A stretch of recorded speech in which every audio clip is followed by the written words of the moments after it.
टिप्टून। भवन के पिता अशोक प्याज की खेती किया करते थे और उसी से उनके घर का गुजारा चला करता था। एक दिन घमासान बारिश हो रही होती है और अशोक की पत्नी ने अशोक से कहा, अजी बाहर बहुत तेज बारिश हो रही है। इस बारिश में तो हमारे प्याज भी खराब हो जाएंगे और प्याज के दाम भी गिर जाएंगे। अब क्या किया जा सकता है आशा, ये सब तो किस्मत में लिखा हुआ है। मैं एक काम करती हूँ, इन प्याजों पर थोड़ी बोरी डाल देती हूँ ताकि ये पानी के संपर्क में ना आए और खराब ना हो। हाँ, तुम इन प्याज पर कपड़ा रख दो। तुम तो जानती हो कि वैसे भी गीले प्याज की बाजार में आमदनी बहुत कम होती है। अब आशा जल्दी से अशोक के उगाए गए सारे प्याज जो कि बेचने के लिए उसने घर में रखे थे उस पर कपड़ा और बोरी डाल देती है। सब लोग सो जाते हैं, लेकिन सुबह तक सारे प्याज पानी के संपर्क में आ चुके थे और आशा ने रोते हुए अशोक से कहा, अजी देखिए ना, इतनी मेहनत की थी हमने, पूरी रात जागकर पहरेदारी भी की थी, 2 पल आंख क्या लग गई, सारे प्याज पानी की चपेट में आकर खराब हो गए। तुम बिल्कुल भी चिंता मत करो, मैं अभी इन्हें ठेले पर रखकर शहर बेचने के लिए चला जाता हूँ। उम्मीद है कि कुछ प्याज तो बिक जाएगा। इसके बाद में अशोक जब ठेले पर जा रहा होता है तभी भवन उसे रोकते हुए कहता है, रुक जाइए पिताजी, मैं भी स्कूल जा रहा हूँ। आप मुझे स्कूल के रास्ते पर छोड़ सकते हैं क्या? हाँ हाँ, आजा भवन, बैठ जा, मैं तुझे स्कूल छोड़ दूंगा और उसके बाद शहर प्याज बेचने के लिए निकल जाऊंगा। पिताजी, आते हुए मेरे लिए स्कूल के नए जूते भी लेकर आइएगा, मेरे जूते बहुत फट गए हैं। तो बिल्कुल भी चिंता मत कर मेरे लाल, भले ही मेरी जितनी भी कमाई हो, लेकिन मैं तेरे लिए जूते जरूर लेकर आऊंगा। इसके बाद में अशोक भवन को भी ठेले पर बैठाता है और सबसे पहले उसे स्कूल छोड़ता है और उसके बाद शहर प्याज बेचने के लिए चला जाता है। साहूकार ने प्याज की हालत देखी तो कहा, ये सब क्या है अशोक भाई, इन प्याज की हालत देखी है? कौन खरीदेगा इन प्याजों को? ये तो सारे खराब हो चुके हैं। कुछ ही दिनों में इनमें से बदबू भी आनी शुरू हो जाएगी और ये गल भी जाएंगे। अब ये पूरे बर्बाद हैं, बर्बाद। भाई मैं आपके आगे हाथ जोड़ता हूँ, अगर ये प्याज ना बिके तो मेरे घर का गुजारा नहीं हो पाएगा। गिरे से गिरे दाम पर ही ले लीजिए, पर से खरीद लीजिए, मेरे घर में कुछ चूल्हा जल जाएगा। ठीक है, मैं अपने आदमी को बोलकर साफ साफ प्याज चुनकर खरीद लेता हूँ। बचे हुए प्याज तुम कहीं और बेचना। साहब, भागते चोर की लंगोटी ही ठीक है, अब सही सही प्याज चुन लीजिए। अब उसके बाद साहूकार ठीक ठाक प्याज अपने लड़कों से छटवाकर बाकी की प्याज अशोक के ठेले पर वापस रखवा देता है। अशोक गीले दलदल वाले रास्ते से जंगल की ओर से अपना ठेला लेकर घर की ओर जा रहा था। तभी उसका ठेला फिसल जाता है और एक खाई में गिर जाता है। अब अशोक घर आता है और कुछ पैसे जो कि उसे साहूकार से मिले थे अपनी पत्नी आशा के हाथ में थमा देता है। ये क्या है जी, ये तो बहुत कम पैसे हैं। इन पैसों में तो हमारा महीने भर का गुजारा हो जाए, वही गनीमत है। भवन के स्कूल की फीस भी देनी है, उसको नए जूते भी दिलवाने हैं, सब काम कैसे हो पाएंगे? ये सब तो मुझे भी नहीं पता आशा कि हम क्या करेंगे, लेकिन अगर भगवान ने चाहा तो कोई ना कोई हल निकल जाएगा।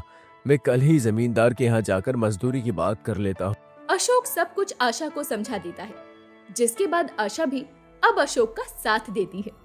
लेकिन जैसे ही भवन स्कूल से पैदल घर की ओर आ रहा था तभी उसे अपने पिता का प्याज का ठेला रखा हुआ नजर आता है और वो ठेला देखकर कहता है, ये तो मेरे पिताजी का ठेला है, इस पर अशोक प्याज वाला लिखा हुआ है, लेकिन पिताजी का ठेला यहाँ कैसे आया?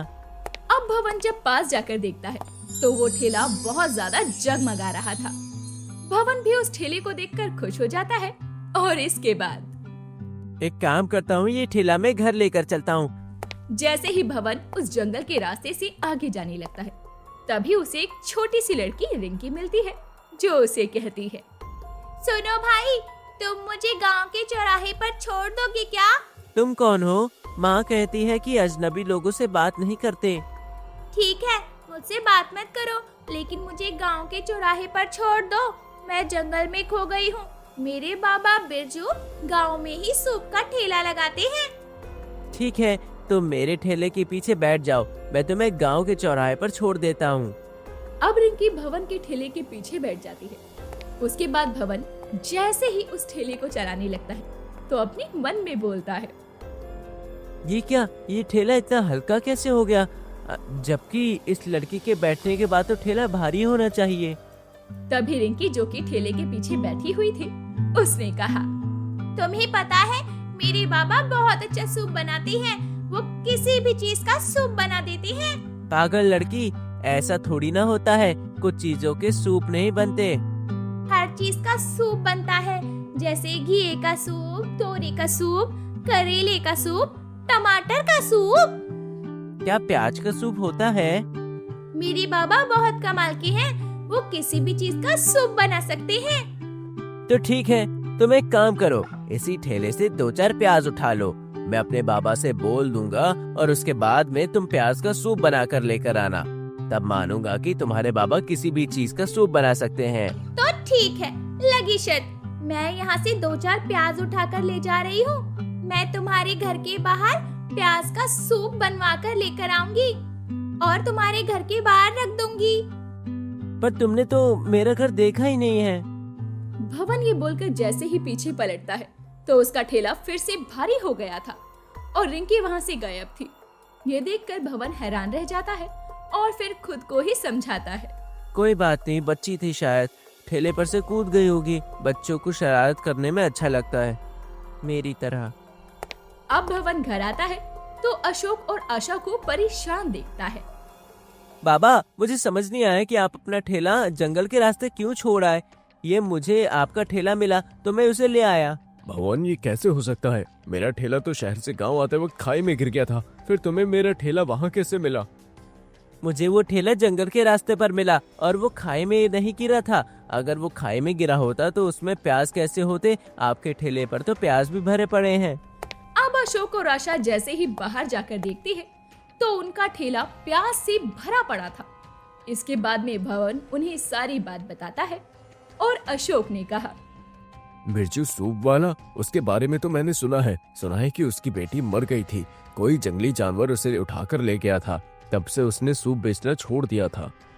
भवन भी ये सुनकर हैरान रह जाता है और वो बताता है कि उसने रिंकी को जंगल के रास्ते पर देखा था।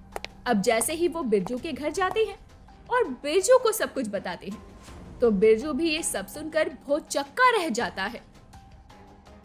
आपके बेटे को मेरी बेटी रिंकी दिखाई दी, जरूर इसका मतलब कोई संकेत हो सकता है।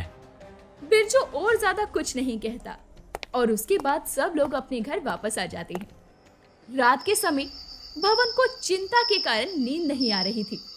तभी उसके घर के बाहर दस्तक होती है और जैसे ही वो बाहर जाकर दरवाजा खोल कर देखता है तो बाहर एक बड़े से कटोरे में सुगंधित प्याज का सूप रखा हुआ था।